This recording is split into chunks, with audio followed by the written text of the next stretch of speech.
Hi, I'm here at Hunt Street Station, a co-working space in the city of Detroit, to walk you through an outdoor Helium Mobile Hotspot installation. If you can use some basic tools and follow along with this guide, your deployment will go smoothly. Here's what you'll need. Everything that's included in the box: the outdoor hotspot, mounting bracket, tilt and swivel mount, metal loops, RJ45 cable gland, and screws. Not included in the box and needed for the installation are a Phillips head screwdriver, which will be needed to attach the screws, and a flathead screwdriver, which will be needed to attach the metal loops if you are using them. Once you've chosen the location for your hotspot, follow these basic steps.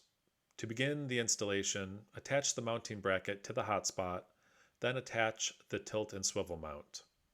Additionally, you'll need a power over Ethernet injector like a plug or switch, and outdoor Cat6 Ethernet cables that are long enough to reach from your power source to your hotspot and from your Wi-Fi router to the PoE injector at your power source. I also highly recommend that you use waterproof tape on your outdoor install to help protect it from the elements. Optionally, cable clips can help keep your installation neat. You may also need a smartphone for setup. Once you install the Ethernet cable using the included RJ45 gland, a best practice is to wrap the gland in waterproof tape. Here I'm using silicone tape and electrical tape. This will help protect the Ethernet port from the elements. Next, use the metal loops to attach the hotspot to a pole. If not attaching to a pole, you can directly attach the mount to a wall. Work with your host to choose the ideal location, a place that's high up with an unobstructed view and clear line of sight to the area you want to cover. Here we are covering a gas station across the street from Hunt Street Station, so this hotspot will be pointed away from the rooftop space and towards our target coverage area.